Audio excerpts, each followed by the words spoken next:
Yes. All right, great. Well, thank you all for your patience. I'd like to call to order the special meeting of the Madison Planning and Zoning Commission scheduled for 6 p.m. It's now 6:12. Some technical and clerical glitches got worked out, so we're happy that we can go ahead with this meeting as planned and have it be hybrid as it was advertised.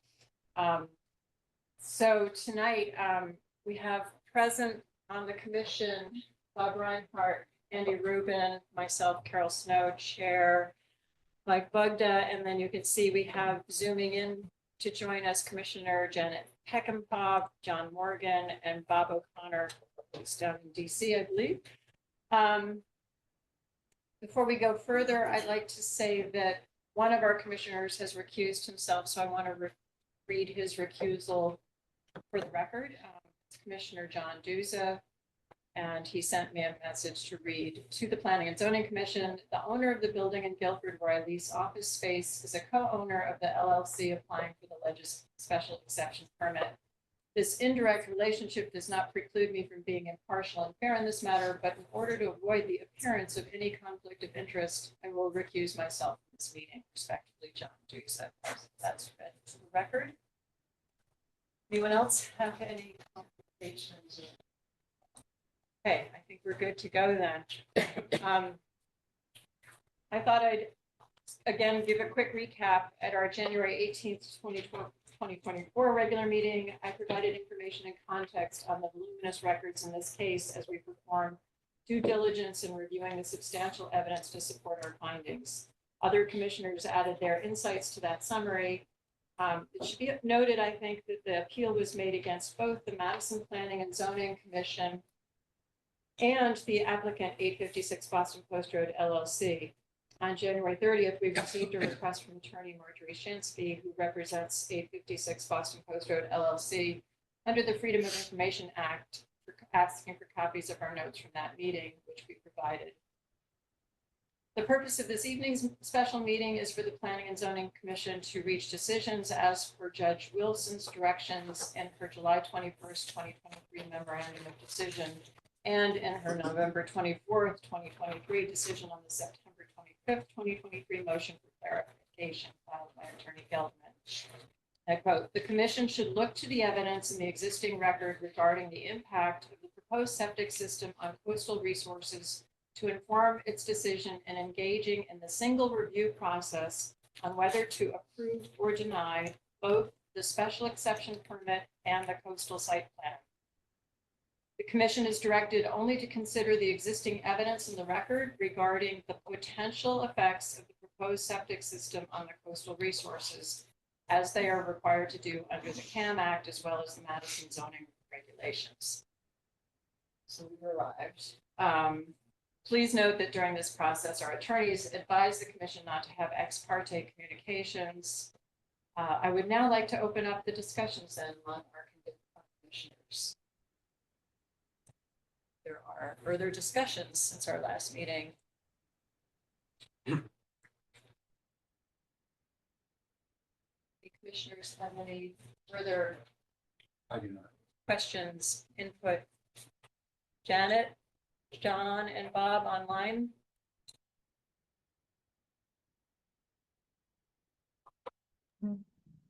I'm fine. We can move for conclusions and decisions.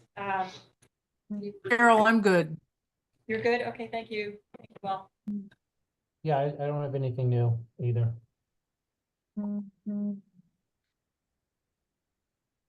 can go ahead, or if anyone else would like to go ahead. How would you like to? Yes, I'd like to be more input first, but what I just wanted to say, I mean, you captured the remand from the court, specifically what we need to look at, and the idea that it's about the potential impact of the septic system, and to just look at the evidence in the record. And I spent many hours looking at the record. It's a lot. Track along the way. And I've struggled a lot because there's so much information, yet there's not a lot of information. There's a lot of information on a lot of things, but very little. Actually, a fairly lack of evidence specific to the septic system. And the reason that came out of that is that when I looked back then again at the question that the court asked us, which is, they didn't ask us whether the right decision was made, because it's obvious when you look at the evidence that no decision was made with respect to the septic system and the impact of coastal resources. The commission chose not to discuss it. They expressed concerns, they talked about specifics, but they never discussed it and never asked questions. So when you look at all this, you see a lot of testimony. You see testimony from the applicant, which is, in some respects, comes across as being light, but then you look at it as they were saving the information for their application with the health department. The whole point was that it was out of the purview of the commission, so there's no point talking about it. So you get this fairly light representation of the septic system and the potential impact, and the commission doesn't ask any clarifying questions to dig into the details and pull out of that what else needs to be done. Then you get the applicant, which came forward, and others who spoke for the applicant, not the applicant, the intervener, and those who spoke on behalf of the intervener. From the record, I started to lose who was actually part of the intervener group and who were just public speaking on their behalf. And they had a lot of evidence, but the same problem applies.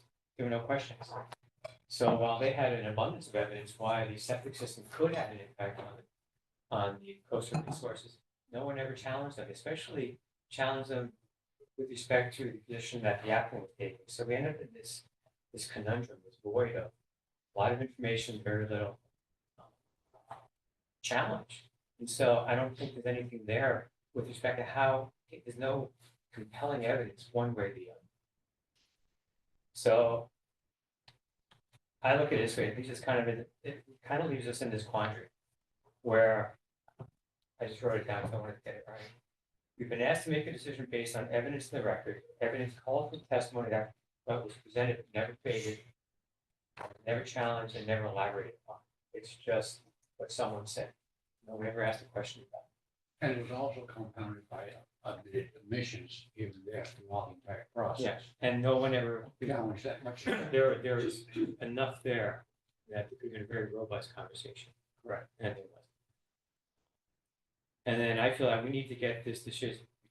We don't want to get this decision wrong, because the effluent components, if they're not treated correctly, if they're not filtered, if they're not converted, if there's an opportunity for them to reach the coastal resources, they have a dramatic impact on those resources. So that's kind of where I landed after looking at it all. I don't know if anyone wants to confer, debate, tell me I'm wrong. No, I like a I agree with you, robust Bob. argument at this point right now. Also, we're not allowed to enter in any other evidence. No, nothing else or exists. any other input at all to where we're at this point in time. And to me, even with bringing up the point of an alternate system or a backup system, there's nothing that supports anything other than what they said that they had. So that brings too many questions to my mind. There were a couple of specific items in the record that popped up to me, but it's more like an abundance. That is just telling the weight of it all coming together. I think I'd just like to add that this whole process is quite unprecedented, having a It is. judge remand back to the commission. And again, the appeal was the commission and the applicant, and now we've sort of gone in different directions, I think, as a commission.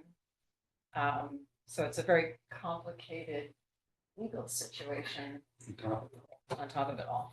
Yeah. You guys online have anything, any thoughts?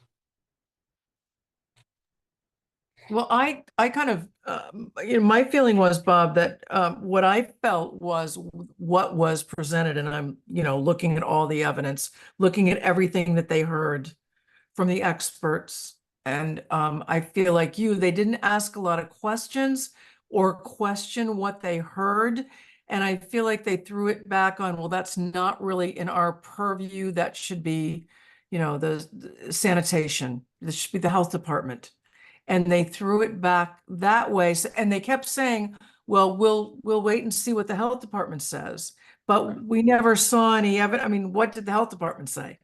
to what we have seen, I don't think was ever taken back to the health department. At least, maybe I missed that, but in all the meetings that I saw from March through June 17th, I didn't see anything about the health department getting involved again.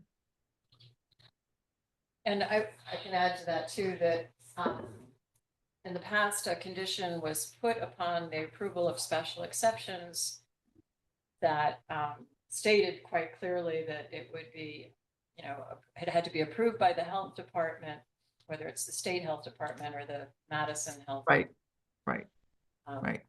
And that was definitely a condition of acceptance. But in this case, other conditions were put in place that also could be considered not the purview of Planning and Zoning Commission, but they were there, and this was omitted. So again, it's another kind of omission that we're sort of trying to figure out how to work around.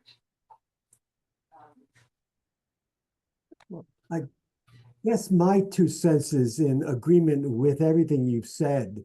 It's frustrating because you wish there had been the follow-up.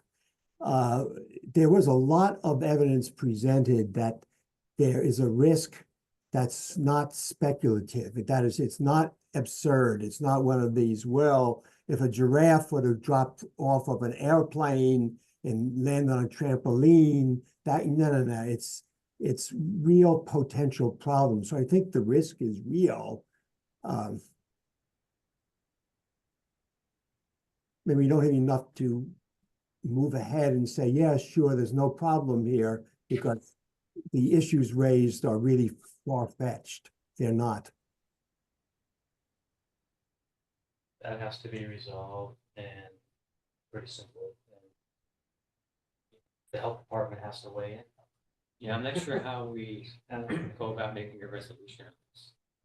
So Is it specific, again, or going is it back just to the following judge, we have the choice There's of 2 choices. approving or denying. Yeah. Based on what we have We're not happy about that either.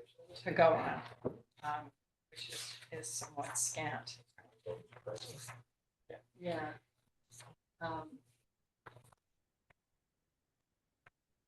I have come to think that what we have to do based on what we've seen and the evidence is deny.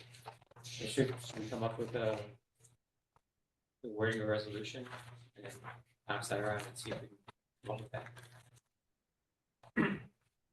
So I wrote the following, a review of the text. Karen, I'm gonna speak what I think could be the resolution. So if you can let me know if I say anything the wrong way. Are you looking for me to write that? No, I got it written down. Why don't you tell me if I do it wrong? From the If there are any problems with the structural way we're- aspect of the, We're appealing to your expertise. Oh, well, I think as long as you are addressing the specific all right. request, you know, it's, first time, I just want to make sure I get it. well, let's hear it. Review of the testimony and evidence in the record supports that the design selected for the septic system has the potential to impact coastal resources. Both the special exception permit and the coastal site plan are denied. That would be the proposed resolution. I went through all the iterations of conditions that could apply, but every time I went back to the remand, it said do this or that.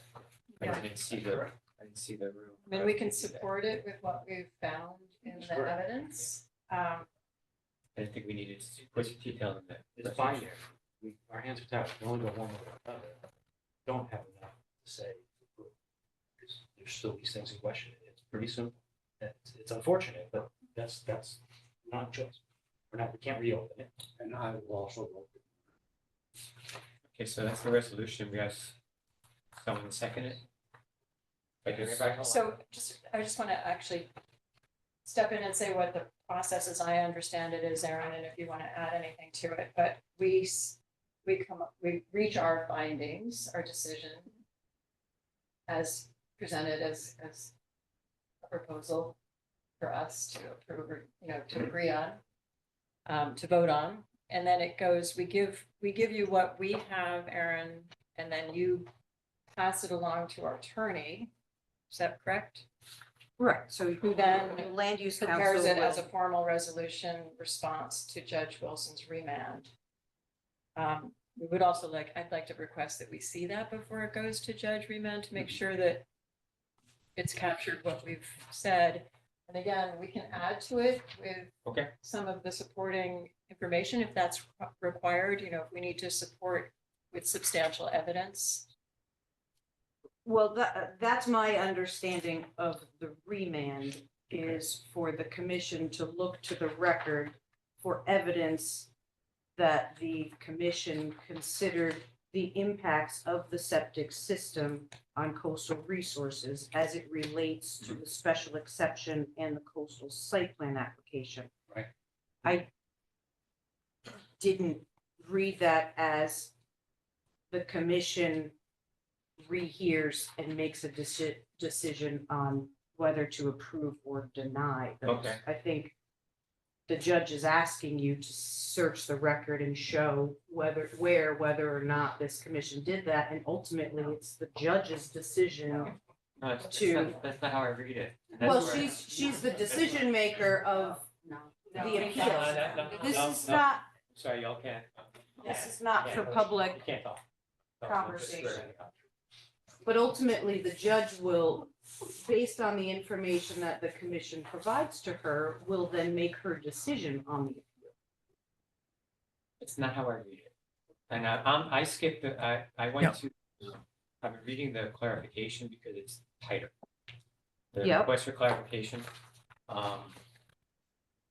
And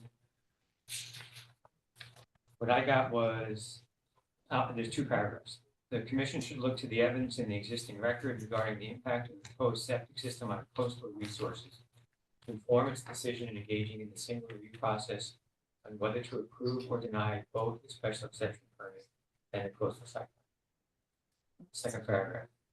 The court further directs that the commission shall not reopen the hearing to take additional evidence. The commission is directed only to consider the existing evidence in the record regarding the potential effects of the proposed septic system on the coastal resources as they are required to do under the CAM Act, as well as the Madison zoning regulations. But in that first one, it's form its decision in engaging in a single review process on whether to approve or deny.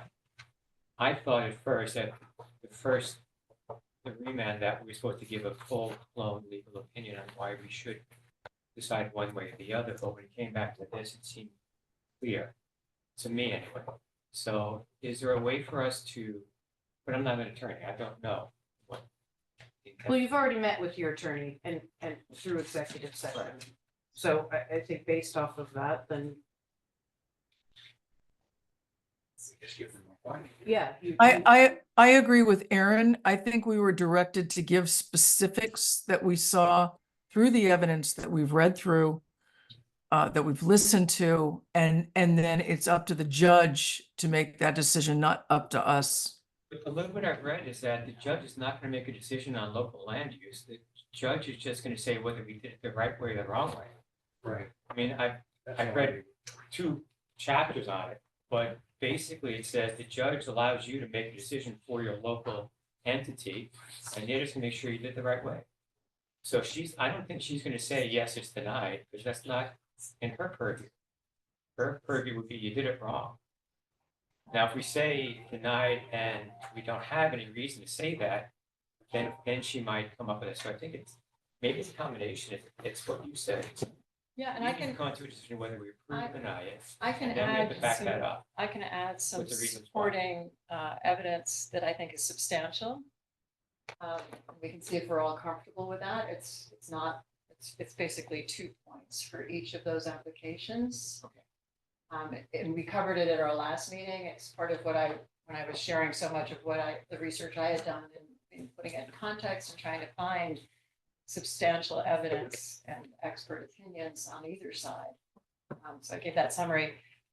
So regarding the special exception permit application, I found that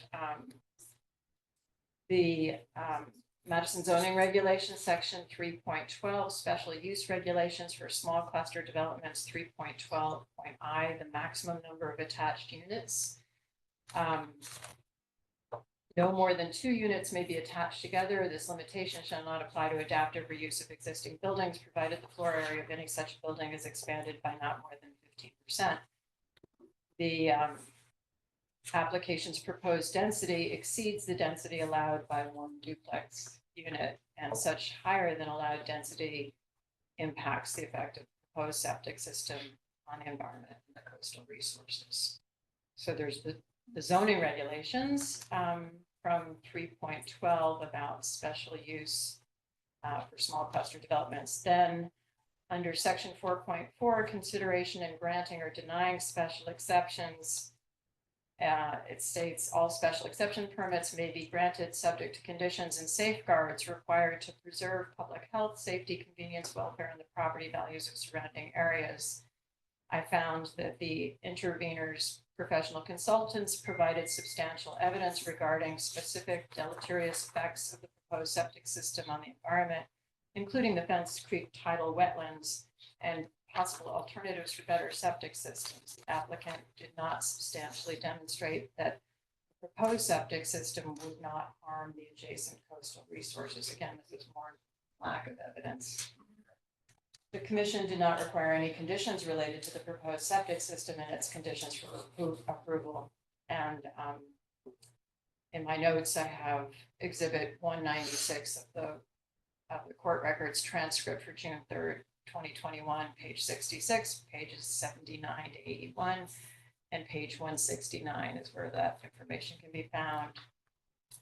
So that's for the special exception application. Then looking at the coastal site plan review application, again, beginning with the application form, Madison's application form for municipal coast site plan review. The applicant misrepresented the site's adjacency to the tidal wetlands on the application form as being not applicable, when in fact it is applicable, as the site is within 1,000 feet of the Fenced Creek tidal wetlands. And then looking to the Coastal Management Act, sections 22A-92, 22A-105, and 22A-106, the proposed development poses unacceptable potential adverse effects on preservation of the coastal resources, especially in the context of sea level rise and coastal flooding.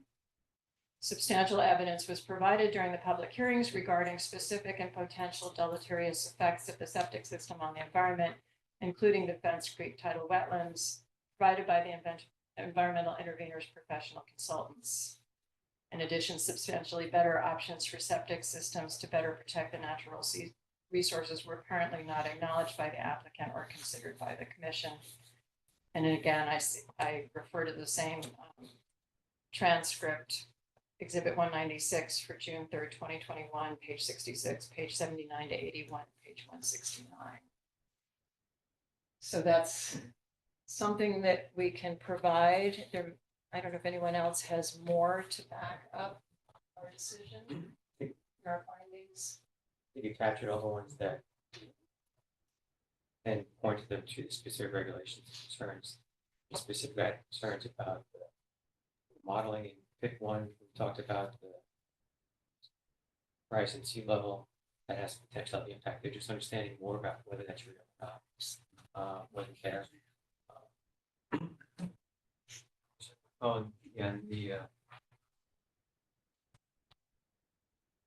And then the other was the local versus state jurisdiction of the design of the system, the septic, but you capture that as well. Yeah. And that's something that should be considered, how it should be considered. It's been done in the past. Right. So there's anything else? Bob has his hand. Just, I guess to me, it's those two sections that Bob read earlier. I think it really is clear that what the judge is asking for is for a decision from the Planning and Zoning Commission, whether to approve or deny the requests. She could have read the material in the requests. That I don't think that solves anything.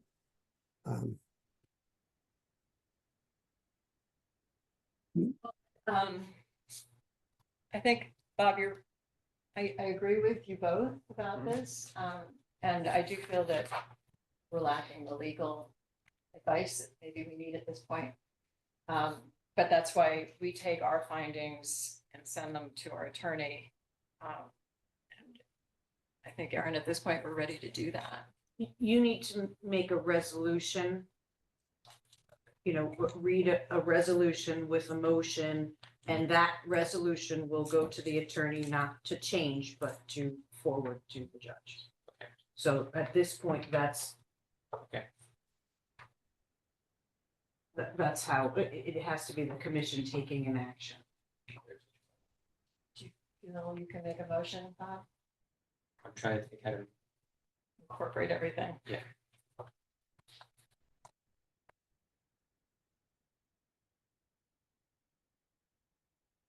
Can we, is that a single document that you read, or specific paragraphs in a single document that we can reference?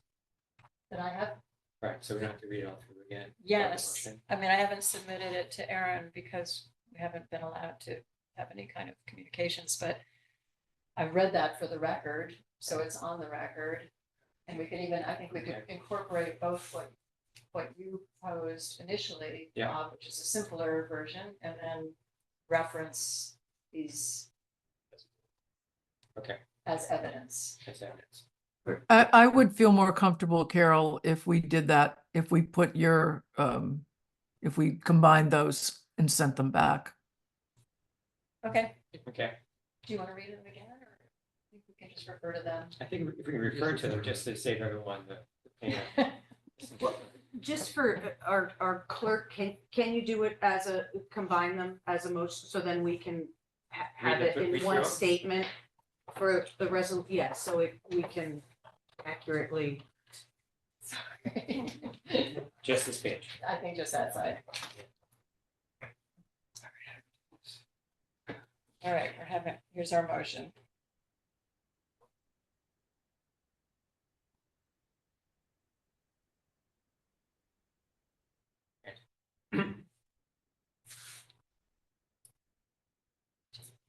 All right, so the motion is a review of this testimony and evidence in the record supports that the design selected for the septic system has the potential to impact coastal resources.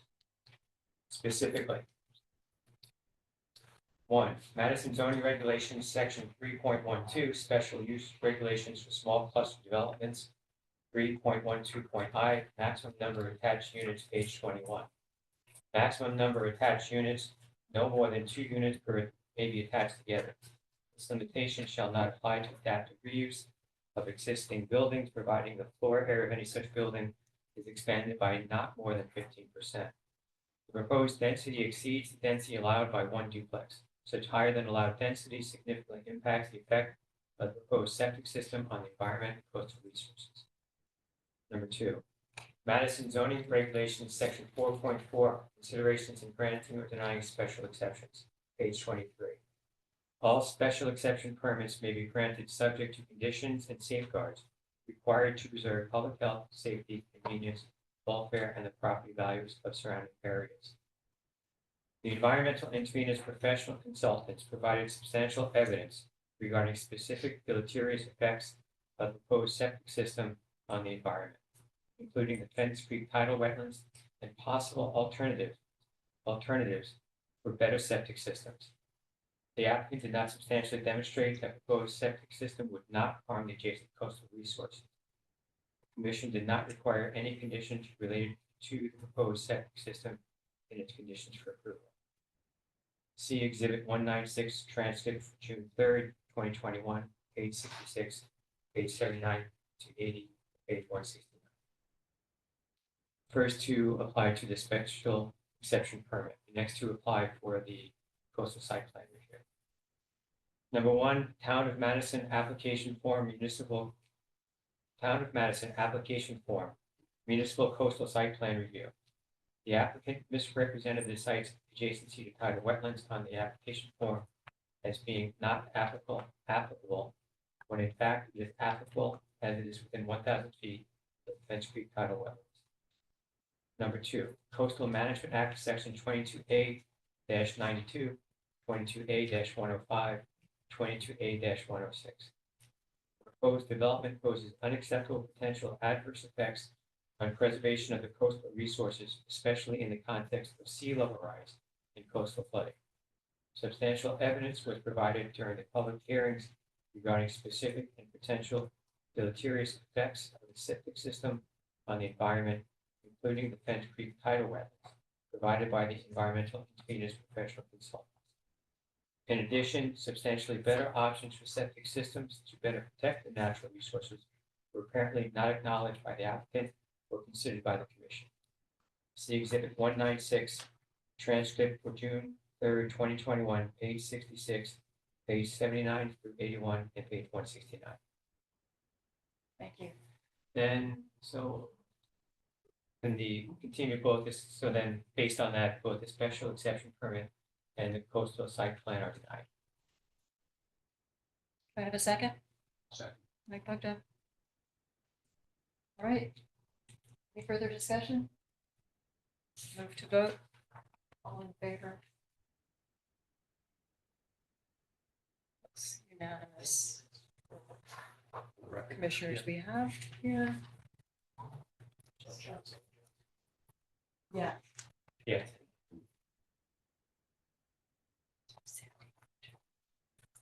So the two applications are denied. Yep. Submit that, Aaron, in writing so that you can send it. Do you? I got it. I'll do it. Okay. Thank you.